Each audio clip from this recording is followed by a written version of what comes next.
Alright you guys, we have started the adventure on our last day of the journey. Hopefully this will be our last day. We'll see how it all goes. Hopefully the weather and everything will be good. So far the forecast is looking awesome. We just lifted off from Centennial Airport. We had to hop over there to grab just to top off some fuel and a little bit of oil. And so now we're just crossing Denver right there. You guys can see Denver close up. A friend of mine, Danielle, grew up in this area just north of Denver. So Danielle, this is your hometown here from the air.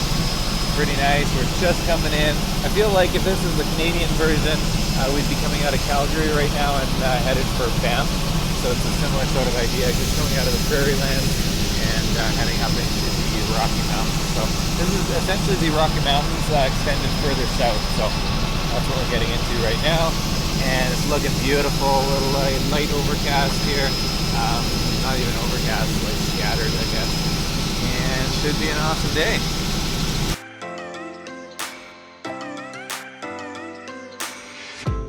I turn my head and hold it high, but it's making me shiver. He's not like you, don't want it. All right, you guys, this is an exciting moment for me.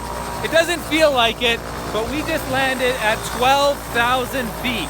12,000 feet is the highest I've ever landed. I think the highest before this was maybe 10 and a half, 11,000. We just landed the R66 at 12,000 feet in Colorado. This is amazing, amazing, amazing.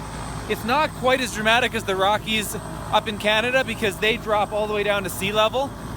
Well, not quite sea level, maybe 2,000 feet. Look at this valley down below. That valley there is probably at about 6,000, maybe 5,000 feet. So we're only up about another 6,000 or 7,000 from that. I can feel, I just ran over from the helicopter. I can feel it in my lungs, just the high elevation. Beautiful, this is amazing. Very exciting, guys. Friction's off, all frictions are off. All right, you guys, so just to prove that I wasn't lying, there we are at 12,000 feet. Amazing. Here we go. Yeah. It's actually 12,100. And just come up nice and soft, nice and smooth. Beautiful. Oh, it's amazing, Ruben. It's the highest you've ever landed. Woo, woo. Awesome.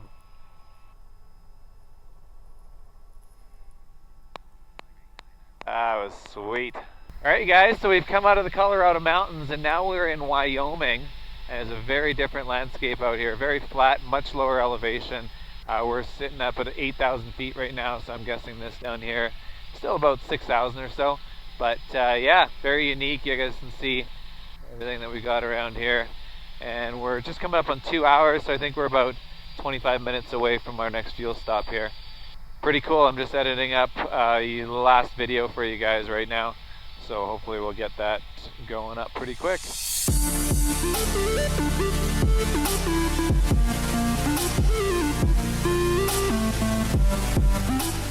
You can see all these areas. It's amazing. It's so desolate and dry out here, but all these areas where flash floods have come through and just created these little river streams.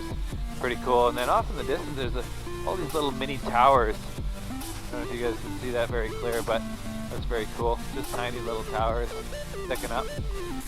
Very interesting landscape here. Alright, you guys, we just spotted a herd of wild horses. This is my first time actually seeing wild horses. I've totally lost them now. Oh, there they are. There we go. Oh, amazing. Look at this. This is the middle of nowhere.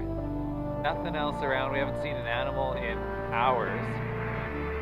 Yeah, 98.76 Papa is at 9,000 over the top of Trapper Mine. Wow, nice. Eastbound. That's incredible. Look at that. Look at that. You guys see that? Oh, look at that, look at that. Here. Deer. Oh, there's deer too. Yeah. No way. Deer and horses. Look at that. Those are beautiful horses too. Oh yeah, come around. More? Yeah. Where are they? They're just behind us. Okay. Yeah. Gorgeous. The deer on Right this side. Oh. Wow. I guess we weren't looking close enough when we were looking for animals. Look at this one. Oh, that's beautiful. Yeah, just come right by them there. We'll get one close fast and then we'll leave them on. Look at those horses. Oh, it's beautiful. There's a young one too. You see that? Oh. Oh, look at that. What a shot, Mischa. What a shot. That is beautiful.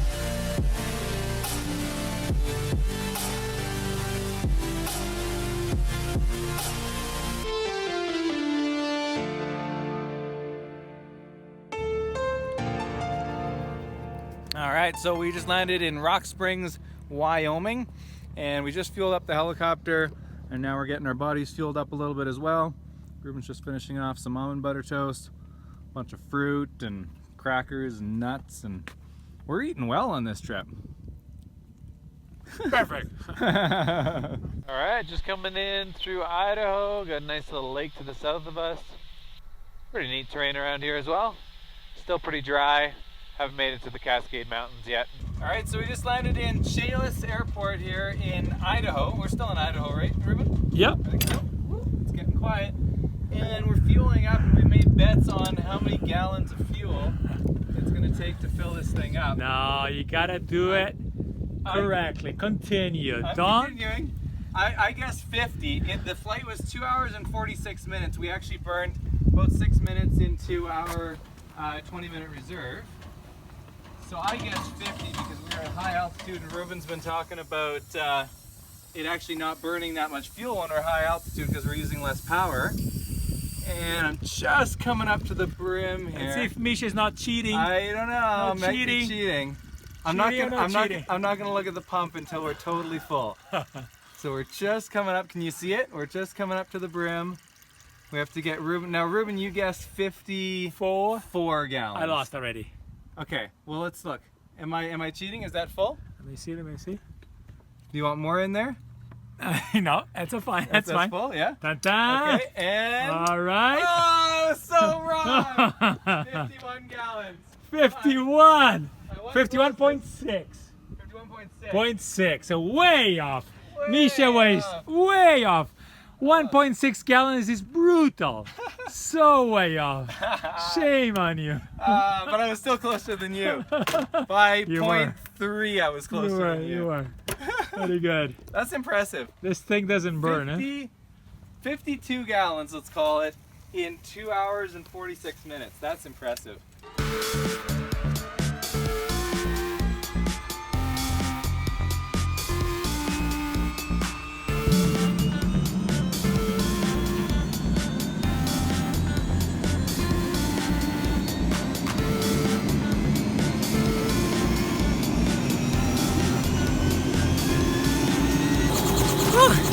Gotta get your exercise. I think we're ready to go. All right, you guys, this is really cool. Just taking off here now after getting some fuel, and I've just saw that there's a Blackhawk over here. They started using Blackhawks for water bombing recently. They're converting the military Blackhawks.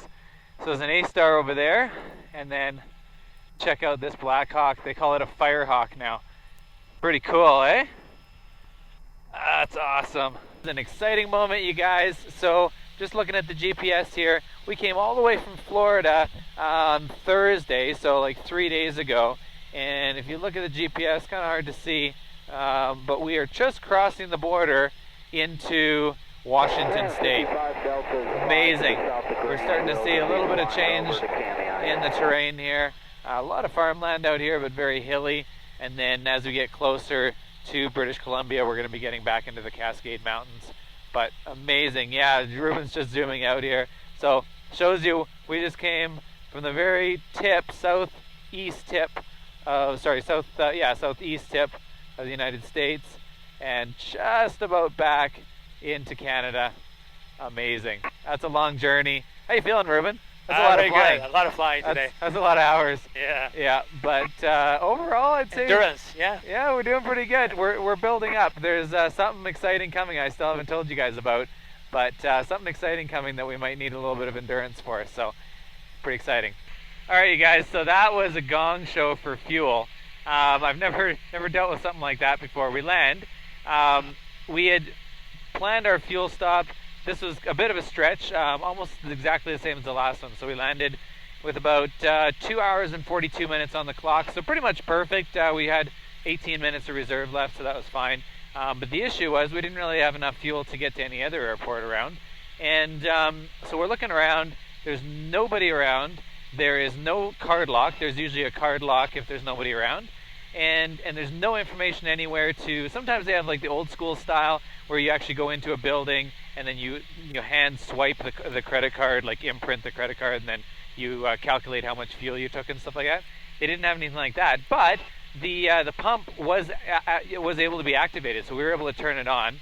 And then this guy shows up in an airplane, and we thought, oh, perfect, he's going to know what to do. So we asked him. He says, no, I've never been here before. Should be self-serve. We start looking around. Anyways, so we figure out at first that the avgas works. So turned on the pump, the avgas works, and something was wrong with the hose for the jet fuel. It's a long story here, but kind of an interesting one. And so anyways, so the guy tells us, oh, well, that's fine. You can put avgas into a turbine engine. And we're looking at each other going, are you kidding me? No, you can't. And he's like, oh, yeah, absolutely, you can. I had such and such airplane, and I did that every now and then, just if I was in a pinch. And I'm shaking my head going, no, you can't. And the guy is arguing with me saying, yeah, absolutely, you can. Just as a note, you guys, if you put avgas in a turbine engine, the engine will quit. You'll ruin your engine, not to mention the fact that you're wrecking a $400,000 engine. But you will potentially die. If the engine quits and you're in a really bad spot for it to quit, you could crash. It's really not a good thing. So if you don't know information, please don't tell somebody something that you don't know. Really, really bad. Could have been very unsafe. So anyways, we told them no. We figured out the whole situation with the fuel hose. We just had to attach a nozzle. It wasn't too big of a deal. And at the end of the day, we were able to get fuel. And now Ruben's going to call tomorrow. We have a phone number. Nobody was answering today. He's going to call tomorrow and pay for the fuel. So that's good. We have fuel. It was a little bit panicky there for a second because we weren't sure where we were going to go. And also we're a bit crunched on time right now because we just filed all the paperwork to get across the Canadian border.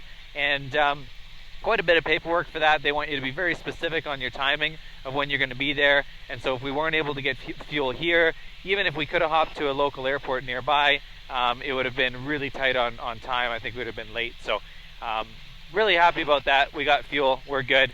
And we're going across. Beautiful. I don't know. What is this? This is a lake called Banks Lake. Banks Lake. This is really, really nice.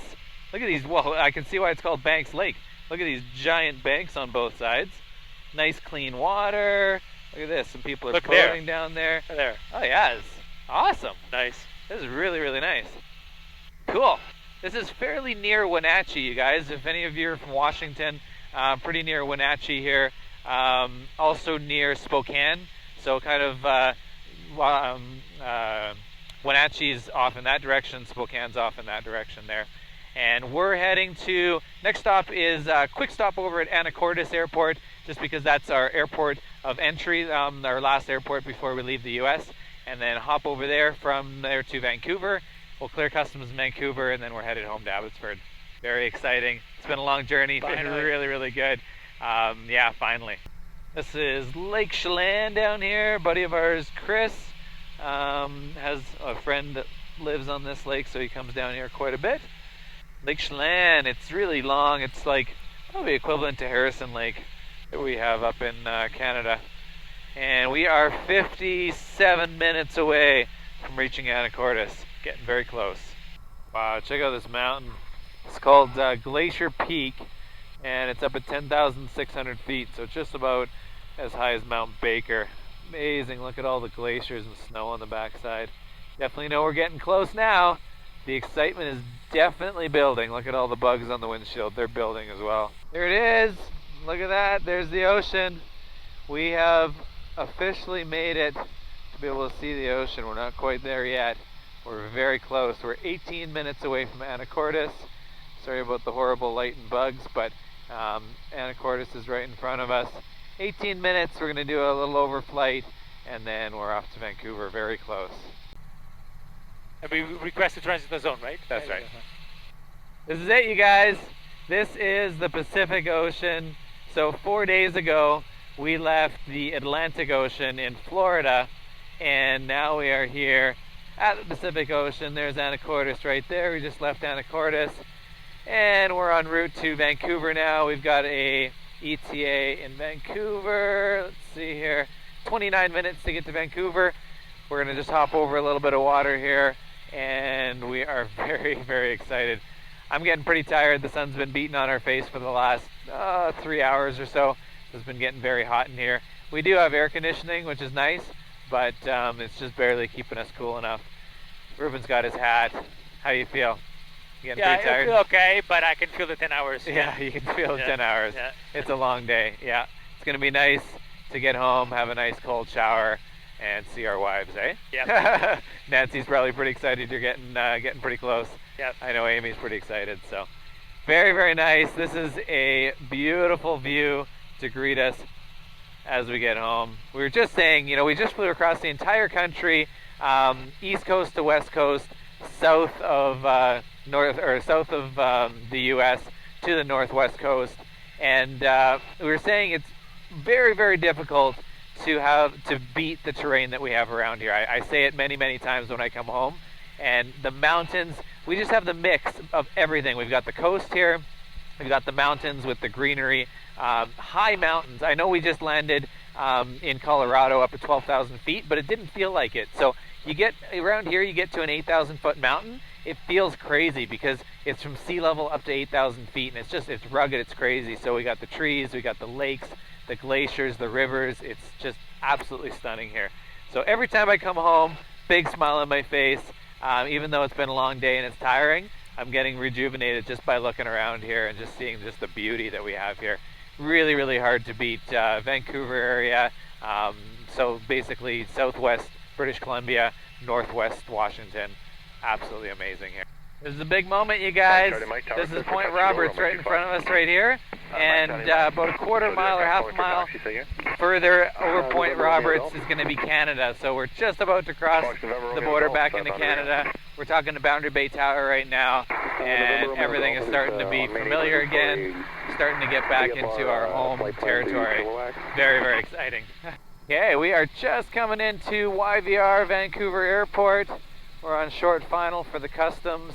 Hopefully that goes smoothly, but we are in Canada and it is feeling good. Nice, just past the Beaver, taking off over that way. Good to be home. We did it, you guys. We just cleared customs. We just left Vancouver Airport in the dust behind us there. Mike Lima surveillance service. We're out of here. This is awesome. Woo! Haha. Mike Lima surveillance.